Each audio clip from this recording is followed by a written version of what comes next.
दोस्तों, हर समाज आधुनिक बनना चाहता है। हर समाज में आधुनिक बनने की यह प्रवृत्ति स्वतः उत्पन्न होती है। इस प्रकार यदि देखा जाए तो आधुनिकीकरण अनवरत चलने वाली एक सर्वव्यापी प्रक्रिया है जिसे रोका नहीं जा सकता है। तुलनात्मक राजनीतिक अध्ययन को ऐसी निरंतरता, सर्वव्यापकता और समग्रता वाली प्रक्रिया से जोड़ने की आवश्यकता निरंतर महसूस की जाती रही है। इसी प्रयत्न का परिणाम यह हुआ कि तुलनात्मक विश्लेषणों के संचालन हेतु राजनीतिक आधुनिकीकरण उपागम अर्थात पॉलिटिकल मॉडर्नाइजेशन अप्रोच की शुरुआत हुई। तुलनात्मक राजनीतिक अध्ययन में आधुनिकीकरण उपागम राजनीतिक व्यवहार को समझने के प्रयत्न और संदर्भ को और अधिक व्यापक बनाने के प्रयास हेतु स्थापित हुआ। आज का यह वीडियो तुलनात्मक राजनीति के अंतर्गत आधुनिकीकरण के विभिन्न पहलुओं से संबंधित है। तो आइए वीडियो को शुरू करते हैं। आधुनिकीकरण अनवरत चलने वाली प्रक्रिया है। विचारक आधुनिकीकरण को समाज में परिवर्तन की संपूर्णता से संबंधित मानते हैं। यहाँ यह बात समझने वाली है कि समाज में हो रहे प्रत्येक परिवर्तन को आधुनिकीकरण नहीं कहा जा सकता है, क्योंकि कुछ परिवर्तन समाज को अवनति की ओर भी ले जाने वाले होते हैं। इसलिए प्रगतिशीलता की ओर उन्मुख परिवर्तन ही आधुनिकीकरण की श्रेणी में आते हैं। एडवर्ड सिल्स का मत है कि द्वितीय विश्व युद्ध के उपरांत एशिया, अफ्रीका, लैटिन अमेरिका और मध्य पूर्व में औपनिवेशिक साम्राज्यवादी युग की समाप्ति के उपरांत नए स्वतंत्र राज्यों का उदय हुआ।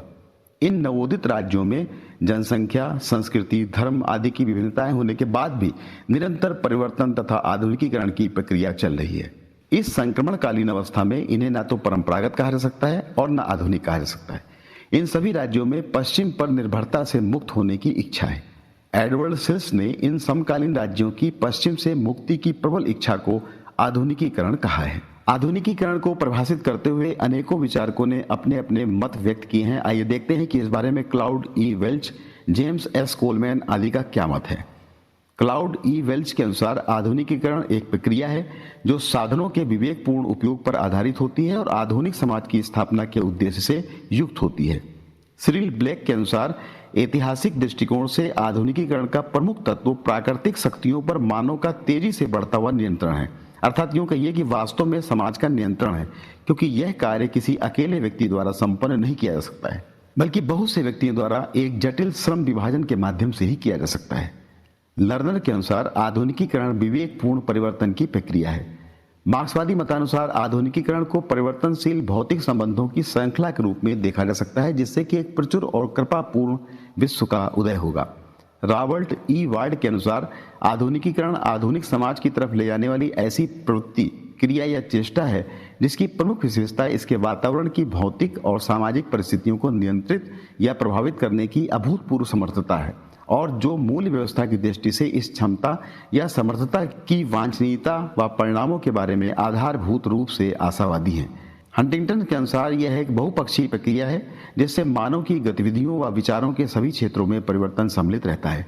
जेम्स एस कोलमैन के अनुसार आधुनिक समाज हम उसे मानते हैं जिसमें नगरीकरण, व्यापक साक्षरता, प्रति व्यक्ति अधिक आय, विस्तृत भौगोलिक एवं सामाजिक गतिशीलता, अर्थव्यवस्था में औद्योगिकरण और वाणिज्यीकरण की मात्रा में वृद्धि, संचार साधनों का विस्तार और आधुनिक सामाजिक एवं आर्थिक प्रक्रिया में नागरिकों की व्यापक रूप से सहभागिता शामिल है। आधुनिकीकरण के विभिन्न पहलू हैं, जिनमें विशेष रूप से सामाजिक आधुनिकीकरण, आर्थिक आधुनिकीकरण तथा राजनीतिक आधुनिकीकरण आते हैं। आइए इसके बारे में संक्षेप में चर्चा करते हैं। सबसे पहले हम लोग देखते हैं सामाजिक आधुनिकीकरण। सामाजिक आधुनिकीकरण में व्यक्ति की निष्ठा परिवार और प्राथमिक समूहों से हटकर ऐच्छिक और संगठित संगठनों की ओर बढ़ जाती है। सामाजिक आधुनिकीकरण से तात्पर्य व्यक्ति के व्यवहार और मनोवृत्तियों में परिवर्तन से है। इसमें सामाजिक और सांस्कृतिक परिवर्तन की ओर चलने का प्रयास किए जाने का संकेत होता है। मानव जीवन को विशिष्टता का स्थान प्राप्त कराने के लिए सामाजिक आधुनिकीकरण किया जाता है। आइए अब देखते हैं आर्थिक आधुनिकीकरण। राष्ट्रीय अर्थव्यवस्था में व्यापक परिवर्तन की प्रक्रिया को आर्थिक आधुनिकीकरण माना जाता है। आर्थिक आधुनिकीकरण के अंतर्गत अर्थव्यवस्था में औद्योगिकरण, शहरीकरण तथा वाणिज्यीकरण को प्राथमिकता दी जाती है। इसमें प्रति व्यक्ति आय एवं राष्ट्रीय आय में वृद्धि होती है।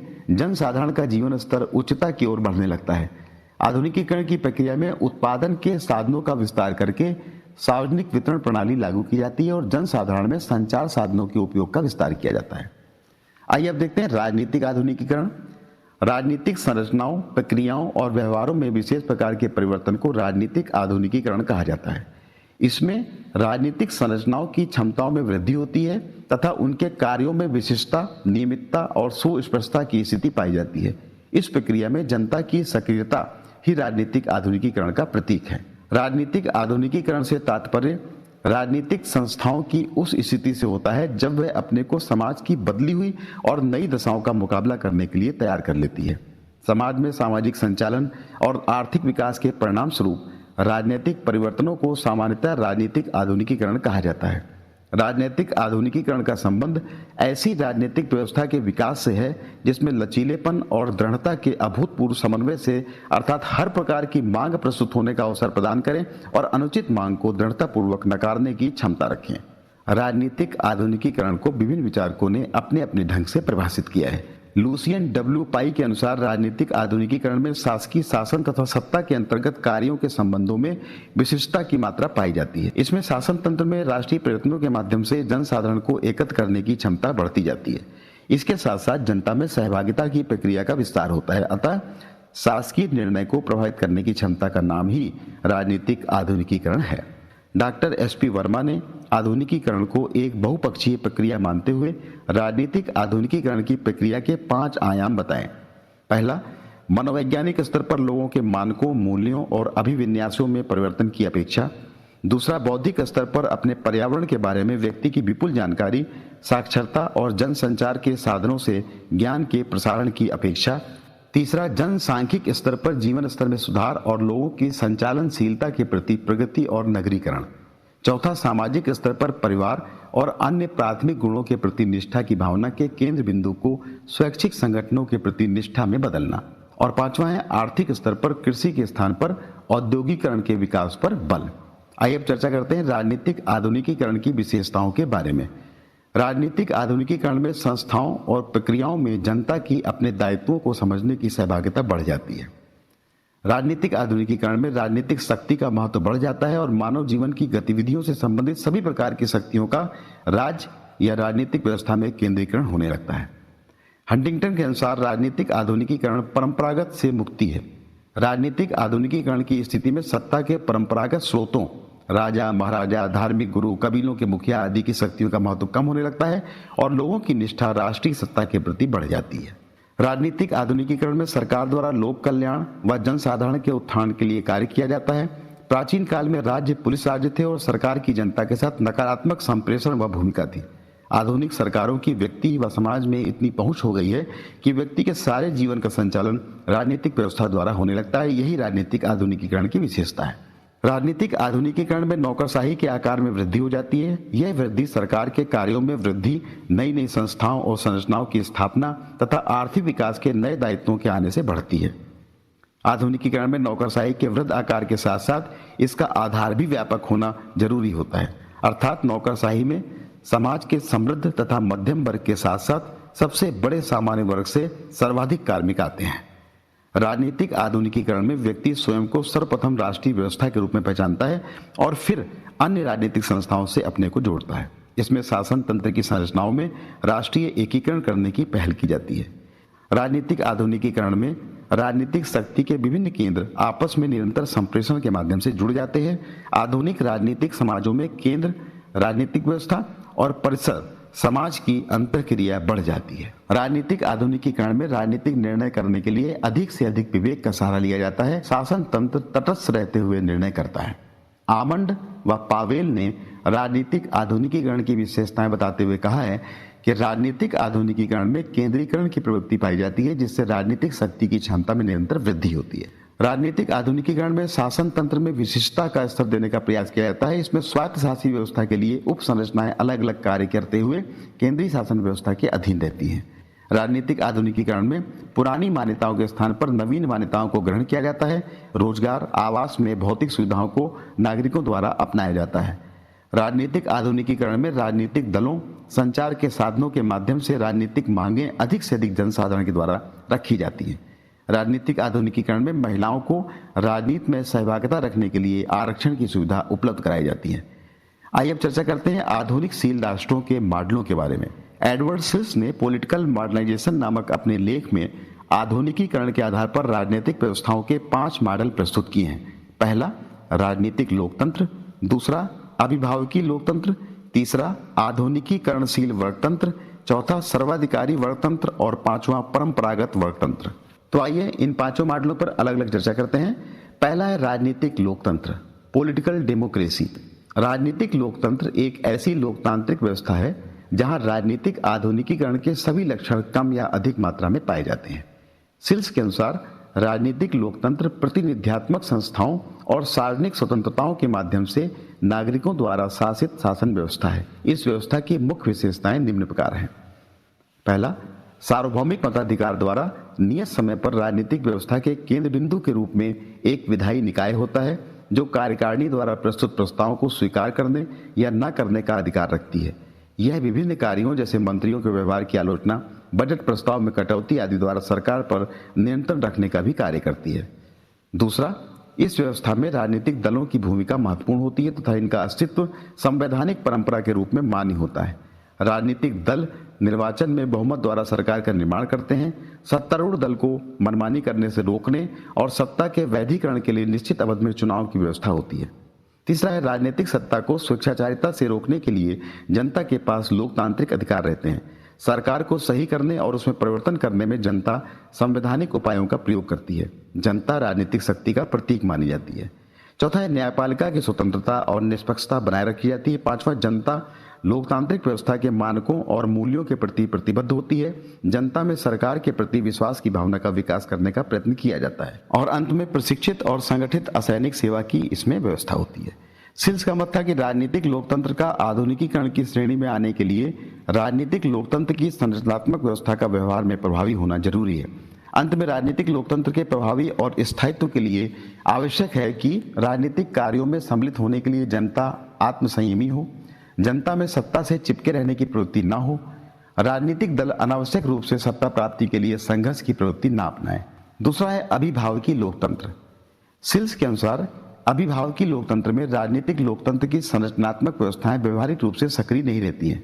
यह ऐसी राजनीतिक व्यवस्था है जो लोकतंत्र के मानकों और मूल्यों की अनुपालना करती है तथा राजनीतिक लोकतांत्रिक व्यवस्था का अनुकरण करने का प्रयास करती है। अनेक समाजों में राजनीतिक लोकतंत्र की स्थापना की परिस्थितियों का अभाव रहता है। ऐसे समाजों में कुछ लोग राजनीतिक लोकतंत्र के सिद्धांतों व प्रक्रियाओं में विश्वास रखते हैं। परिस्थितियों के अभाव में ऐसे लोग राजनीतिक लोकतंत्र को लाने के लिए प्रयत्नशील रहते हैं। इन लोगों के विचारों, आदर्शों के आधार पर लोकतांत्रिक भावना का निर्माण होता है। अतः राजनीतिक आधुनिकीकरण में इन्हें लोकतंत्र के प्रहरी, लोकतंत्र के रक्षक या लोकतंत्र के अभिभावक का प्रतीक माना जाता है। अभिभावकी लोकतंत्र की कुछ विशेषताएं भी होती हैं, जैसे कार्यपालिका विधायिका की अपेक्षा इसमें अधिक शक्तिशाली होती है। राजनीतिक लोकतंत्र के लिए प्रयत्नशील लोगों द्वारा शक्ति का कार्यपालिका में केंद्रण कर व्यवस्थापिका और राजनीतिक दलों की शक्ति को सीमित रखा जाता है, जिससे देश में राजनीतिक लोकतंत्र की स्थापना की परिस्थितियां उत्पन्न की जा सकें। दूसरा, विधायिका कार्यपालिका के दृढ़ नियंत्रण और पर्यवेक्षण में रहने के कारण सीमित रहती है। राजनीतिक संचार के सभी साधनों पर कार्यपालिका का आधिपत्य रहता है, लेकिन विरोध के माध्यमों की व्यवस्था की जा सकती है। सार्वजनिक स्वतंत्रताओं को बनाए रखने के लिए प्रयास किए जाते हैं। विधि का शासन होता है। राजनीतिक नेताओं की लोकतंत्र में दृढ़ आस्था रहती है। राजनीतिक लोकतंत्र का संरचनात्मक रूप बना रहता है, परंतु व्यवहार में सभी शक्तियां अभिभावक नेताओं में रहती हैं, जिससे लोकतंत्र की स्थापना के लिए आवश्यक परिस्थितियों का निर्माण शीघ्रता से किया जा सके। निपुण व स्वामीभक्त नौकरशाही होती है। इस व्यवस्था में कार्यपालिका की नीति की संसदीय आलोचना बलशाली नहीं होती है, तथा नौकरशाही प्रस्तावित नीतियों की निष्पक्ष और औपचारिक आलोचना करने में सक्षम होती है। कार्यपालिका और राजनीतिक विरोधियों के बीच मैत्रीपूर्ण संपर्क बनाए रखने के अवसर खुले रखे जाते हैं। तीसरा है आधुनिकीकरणशील वर्गतंत्र। यह एक ऐसी राजनीतिक व्यवस्था है जब राजनीतिक आधुनिकीकरण के लिए लोकतांत्रिक संरचनाओं का बने रहना बाधा बन जाता है। विकासशील देशों में अक्सर ऐसी स्थिति उत्पन्न हो जाती है जब आम जनता स्वतंत्रता को असीमित और निरपेक्ष मानकर अराजकता की स्थिति उत्पन्न कर देती है। ऐसी परिस्थिति में आधुनिकीकरणशील वर्गतंत्र सत्ता पर अधिकार करते हैं। यह वर्गतंत्र निस्वार्थी लोगों के समूह होते हैं जिनकी अभिरुचि समाज को राजनीतिक दृष्टि से आधुनिक बनाने के स्थान पर सामाजिक व आर्थिक दृष्टि से आधुनिक बनाने में अधिक रहती है। इस वर्गतंत्र की स्थापना नागरिक अथवा सैनिक दोनों ही क्षेत्रों से हो सकती है। नागरिक वर्गतंत्र द्वारा राजनीतिक व्यवस्था में सेना पर पूर्ण नियंत्रण रखा जाता है, जिससे सेना द्वारा उनकी सत्ता को कोई खतरा न हो। सैनिक राज्यों में समाज के प्रभावशाली नेताओं से संबंध बनाकर रखे जाते हैं, जिससे उनके सत्तावादी शासन को औचित्य प्राप्त हो सके। ऐसे आधुनिकीकरण वर्गतंत्रों द्वारा सत्ता की अस्थिरता से बचने के लिए आतंक का साम्राज्य स्थापित किया जाता है। आधुनिकी वर्गतंत्र की कुछ विशेषताएं भी होती हैं, जैसे इसमें संसद की सभी परंपरागत शक्तियां समाप्त कर दी जाती हैं। संसद का कार्य केवल प्रशासकों के निर्णयों का अनुसमर्थन करना मात्र रह जाता है। राजनीतिक दल प्रतिबंधित कर दिए जाते हैं या विरोधी पक्ष अवैध घोषित कर दिए जाते हैं।